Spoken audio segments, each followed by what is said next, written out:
सभी ने बहुत ही बेहतरीन काम किया है और यहां तक कि हमारे बेजुबान दोस्तों डॉग स्क्वाड्स के सदस्यों ने भी अद्भुत क्षमता का प्रदर्शन किया है। आप सभी पर देश को बहुत गर्व है।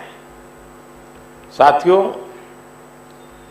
हमारी संस्कृति ने हमें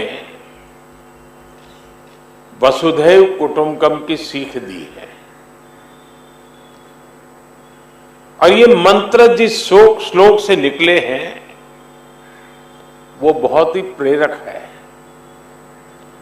अयम निजः परोवेति गणना लघु चेतसाम उदार चरिता नाम तू वसुधैव कुटुंबकम।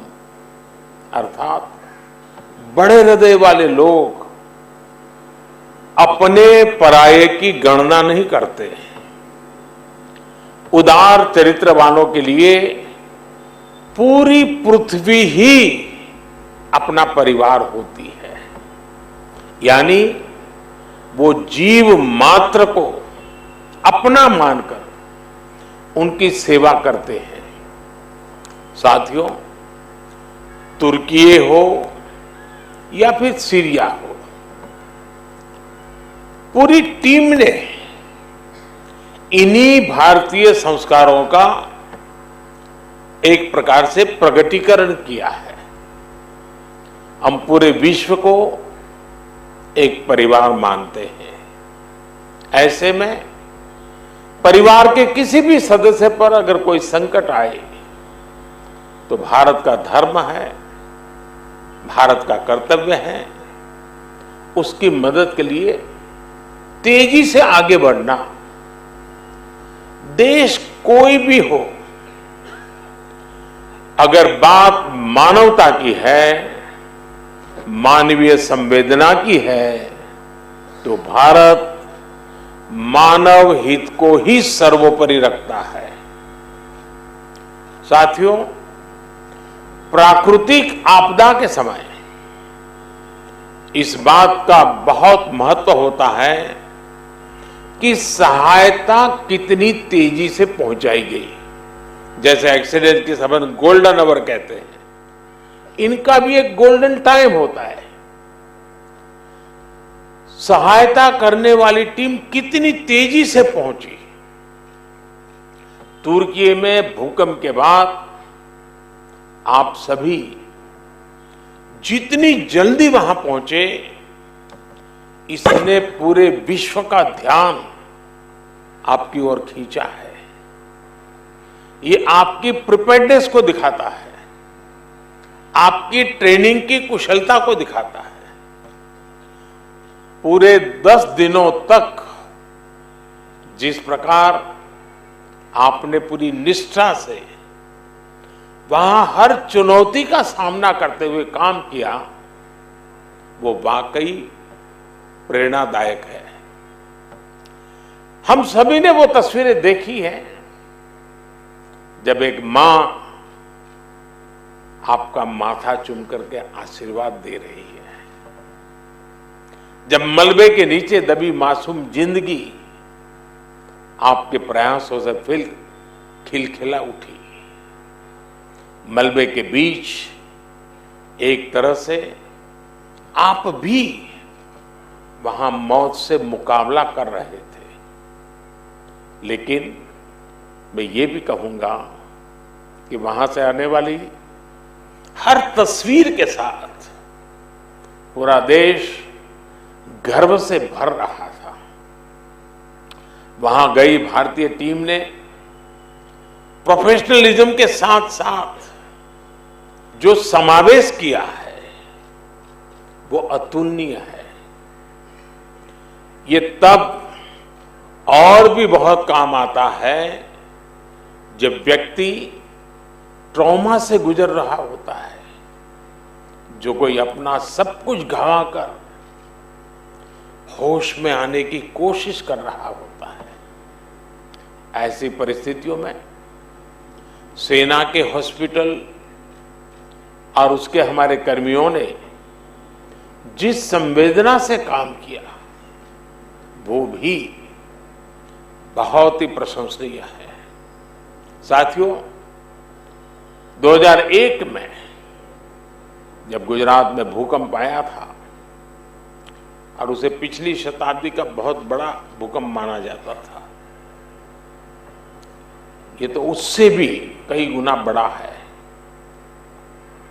जब गुजरात का भूकंप आया तो मैं बहुत लंबे समय तक वहां एक वॉलंटियर के रूप में बचाव कार्यों में जुड़ा था।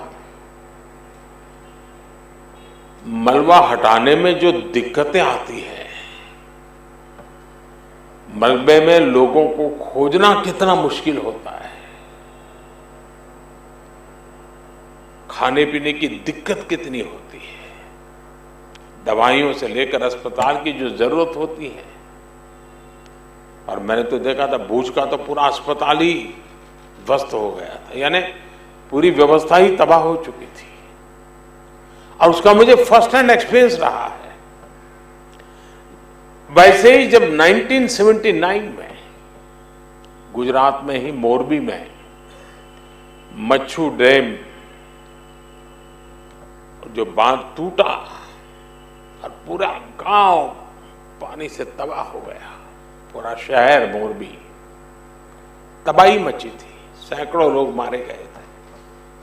एक वॉलंटियर के रूप में तब भी मैं वहां महीनों तक रह करके ग्राउंड पर काम करता था। मैं आज अपने उन अनुभवों को याद करते हुए कल्पना कर सकता हूं कि आपकी मेहनत कितनी जबरदस्त होगी, आपका जज्बा, आपकी भावनाएं मैं भली भांति फील कर सकता। आप काम वहां करते थे, मैं यहां अनुभव करता था कैसे करते होंगे। और इसलिए आज तो मौका है कि मैं आपको सैल्यूट करूं, और मैं आपको सैल्यूट करता हूं।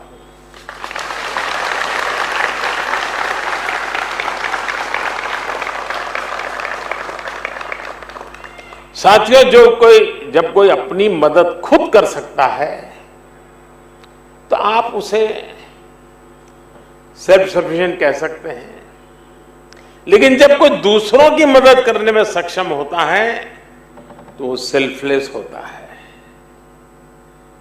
ये बात व्यक्तियों पर ही नहीं बल्कि राष्ट्रों पर भी लागू होती है। इसलिए भारत ने बीते वर्षों में सेल्फ सफिशिएंसी के साथ साथ सेल्फलेसनेस की पहचान को भी सशक्त किया है। तिरंगा लेकर हम जहां भी पहुंचते हैं वहां एक आश्वासन मिल जाता है कि अब भारत की टीमें आ चुकी है, तो हालात ठीक होना शुरू हो जाएंगे। और जो सीरिया का उदाहरण बताया कि जो बक्से में जो ध्वज लगा था, बक्सा उल्टा था तो ऑरेंज कलर नीचे था, केसरिया रंग नीचे था, तो वहां के नागरिक ने उसको ठीक कर करके और गर्व से कहा कि मैं हिंदुस्तान के प्रति आदर से धन्यवाद करता हूं। तिरंगे की यही भूमिका हमने कुछ समय पहले यूक्रेन में भी देखी। जब भारतीय नागरिकों के साथ साथ संकट में फंसे अनेक देशों के साथियों के लिए भारत का तिरंगा ढाल बना। ऑपरेशन गंगा सबके लिए आशा बन करके उसने एक बहुत बड़ी एक मिसाल कायम की। अफगानिस्तान से भी